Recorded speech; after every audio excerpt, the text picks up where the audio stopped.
Welcome back to video number 4 of the Shift series.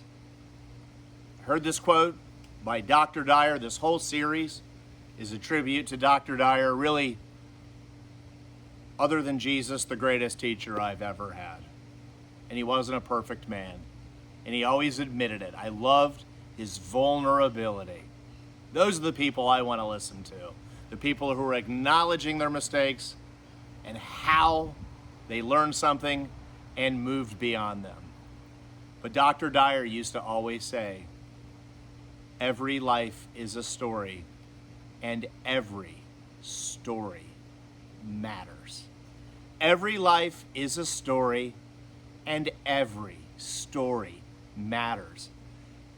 Do you live your life every day like you matter?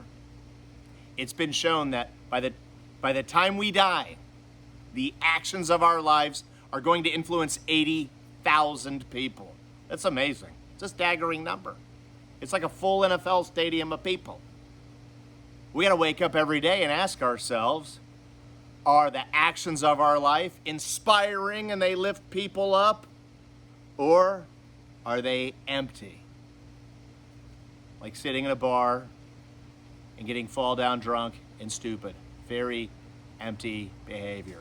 Staring at porn, playing video games all day, watching sports 8 hours in the weekend, all very empty. But what we know is they're not bad people.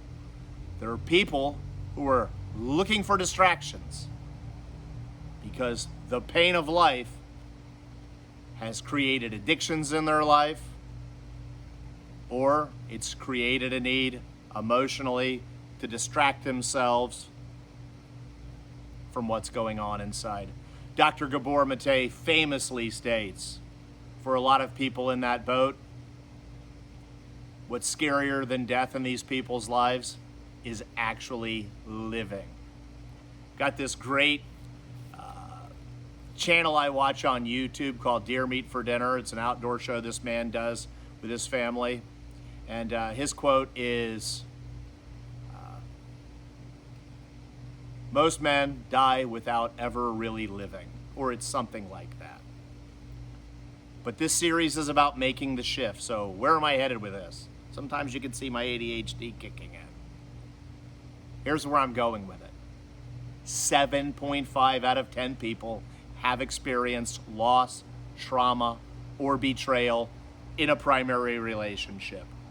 I'm one of those people. I'm actually literally at my mom and dad's house right now. We're shooting this on Father's Day weekend. And just last night, I shared with them some truths about my life that they had no idea of. But we had to forgive one another so that we could all continue making the shift. Sorry, my little microphone just dropped down. You wonder what I'm doing. But 7.5 out of 10 people experience loss, trauma, or betrayal in a primary relationship.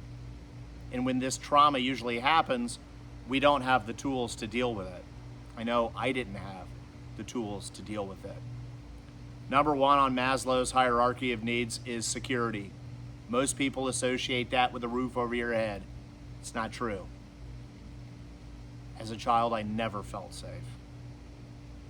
And I started living my life from a completely reactionary and defensive standpoint.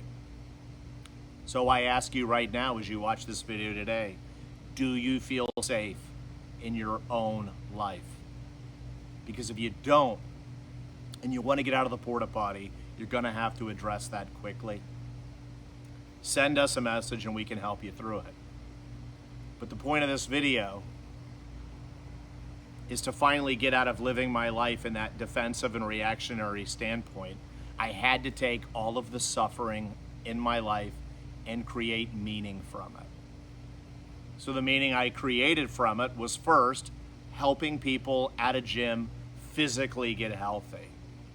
And then I graduated from that, and now I speak all around the United States to companies on caring about their people, the people that have the trauma, and how to help them through it. And of course, I do some high performance coaching, as the little slogan says. I really don't want any label, by the way. I think all that stuff is silly. But people need to know, I suppose.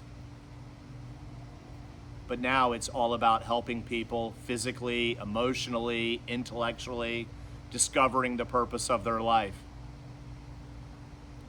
But that's how I've created meaning from my suffering. So I ask you today, as you're contemplating making the shift, to write down all of the suffering in your life. And first off, do you need to get a counselor to help you through it? I mean, don't hesitate to ask for help. I know I did. And to ask yourself, which of those things have I healed? Which of those things have I created meaning from? And many times, as we create the meaning from the suffering, that is when we make the shift. So once again, are you in the morning of your life where your ambition is to shiny objects? Or have you made the shift and your ambition is to making meaning out of your life? Make sure every day when you wake up, you say, I'm going to be inspiring to the 80,000 people. Don't have empty actions, and create meaning from your suffering. The world needs millions of people who are willing to make the shift, and it all starts with you. We'll see you next week. 7.5 out of 10 people will experience loss, trauma, or betrayal in a primary relationship. Remember this, and always bring peace and healing into your interactions. Make the shift, and please hit like, subscribe, and share.